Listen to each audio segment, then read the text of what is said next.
Hello again, everybody. Thank you so much for joining us for another episode of Mastering the Drop, a real view of recovery. These are my favorite interviews, and those are the ones where we actually just get to hear other people's stories, other people's journeys, and where they started, how they got here, and all of the things. And today is no exception to that. I've been watching these ladies for some time on social media, and I'm so blessed and so thankful that they have chosen to join me.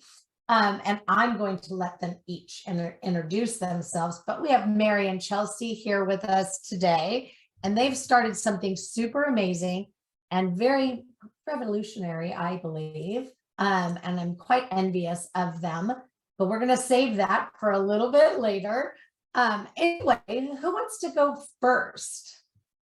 Just first. Chelsey, yay. Okay, everybody, this is Chelsey, and I just want you to listen and lean in and hear a little bit of her story because it's just so powerful. Hello, everyone. I'm Chelsey. I'm 26 years old, and I am the co-owner of Sober Sally. I started drinking when I was about 16 years old, drank heavily for 8 years, got myself in just every amount of trouble you could ever imagine. I had 2 DWIs by the time I was 23. And when I was sitting in jail, I just knew that my luck had ran out and that I needed to stop. Otherwise, I was going to get in more trouble, and this just wasn't the life that I wanted to lead. So I got sober the day after my 24th birthday on November 25th of 2019. And yeah, it's been an incredible journey. My first year, I just pretty much practiced, not drinking. And yeah, that's kind of how MJ and I got rekindled. We started working together again, and yeah, that's wow about me. Well, and I think I can relate. I had also 2 DUIs by the time I was 23. Unfortunately for me, it just taught me how not to drink and drive because I didn't actually give up alcohol until I was 43. I spent a lot of time trying to figure out how to keep it in my life. Mm-hmm. So definitely my hat is off to you because, well, I know now and you know now that, well, life can look a whole lot easier when you have a clear mind. Right. Before we get rolling, because I know me, I can get, into a big old conversation pretty quick. Like, Mary, tell us a little bit about you.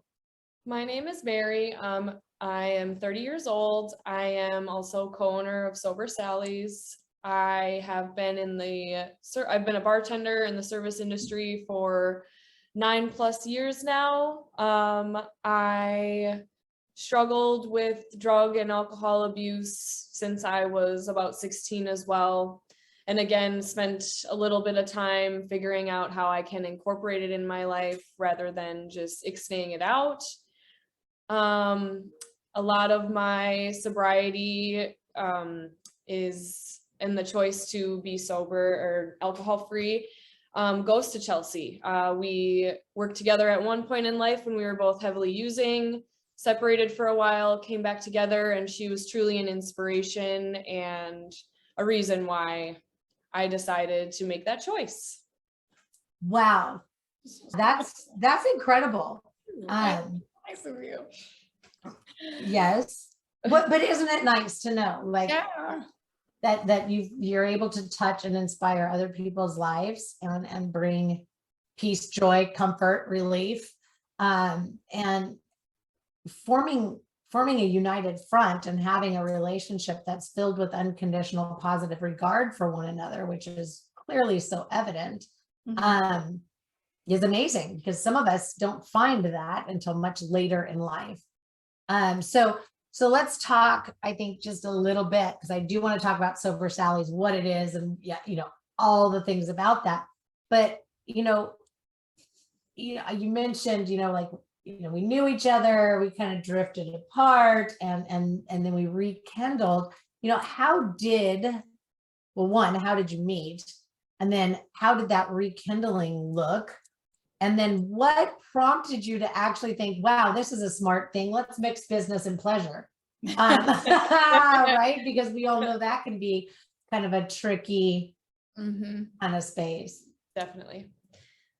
I can start. So Chelsey and I worked together when we were both heavily drinking and using. I was actually like a supervisor shift manager at this establishment, and she was one of my employees. So, and then the way we separated was I had an opportunity out in Denver, Colorado, and I moved out there for 3 years.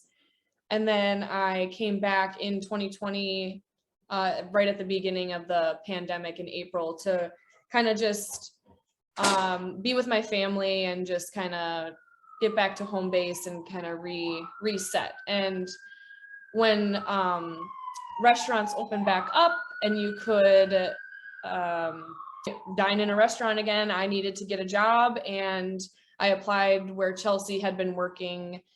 And we reconnected when I went in for my interview, and I saw that she had been 9 months sober at that point. And yeah, again, it really just showed me that people do have the ability to completely change. I was not her favorite employee when we first met, I will say.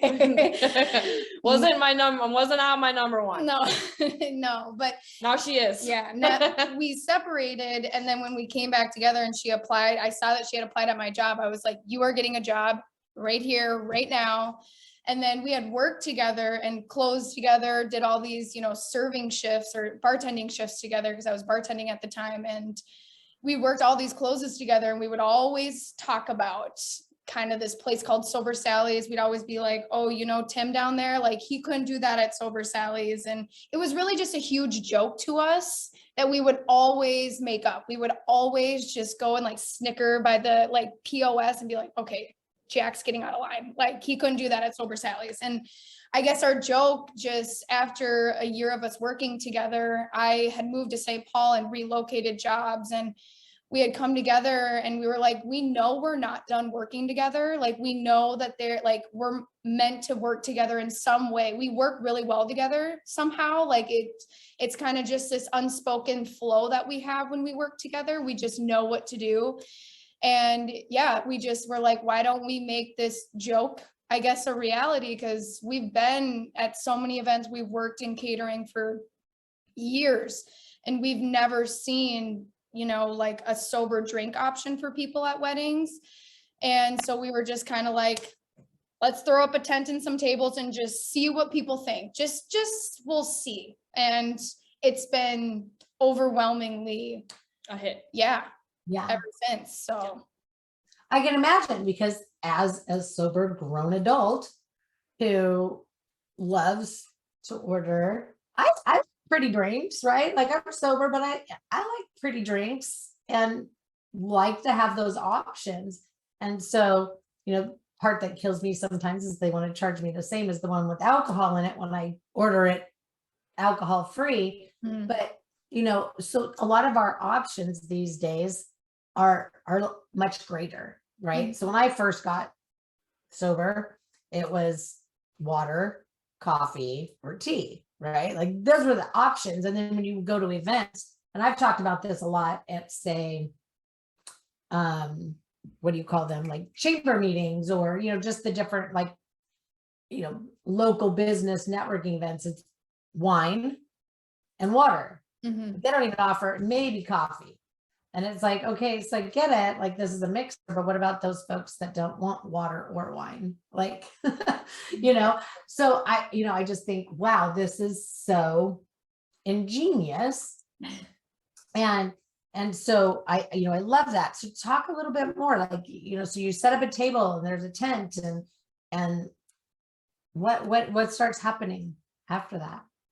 Well, so we brought our tent and some tables to like a couple events. And I think what sets us apart from just your average mocktail is we're not just some grenadine and some Sprite. There is a lot of craft and homemade ingredients that set us apart. And we don't use like 0 proof gins, or we don't use 0 proof vodkas, or we don't want to literally recreate a cocktail for somebody. We pride ourselves on the fresh ingredients, the uniqueness and of the flavors of the drink. So you're getting so much craft in a drink that it feels like you're, holding in it what would look like a cocktail. And I think that's, where definitely like MJ's creativity comes in wholeheartedly with the drinks that we have. They are, she has worked in, everywhere. Yeah, creating menus. Yeah, I've been a bartender for 8 years and created several menus for several establishments in Minnesota, Denver, opened like a coffee shop bar in Denver. And I truly love creating beverages. And even to this day with alcohol, like I still am a part-time bartender, and I enjoy like going to work and like making drinks for people, even though they contain alcohol. And being a sober bartender, people will ask like, well, how do you know if your drink is consistent, or how do you know if your drink is good when you're working? And there's a lot of ways around that. I can grab a coworker, hey, will you straw test this, make sure it tastes okay? There's certain avenues, like my job is a very high volume place, so we batch our craft cocktails. So things for efficiency and consistency just get made in one big batch, pour it over ice, send it out. So yeah, it's just a lot of fun. Whether it's a public event or a private event, I curate the menu to that event. So like we do a vintage flea market once a month, and I always try to do fun drinks, dating as far back to the like 60s, a riff off of like a bee's knees or something fun, like vintage, if you will. And then like if we do like a private wedding, I will ask the bride and groom their flavor profiles, what they like, what they don't like, and then go from there. So it's all very nothing's ever the same. It's always different, fresh, fun, and yeah.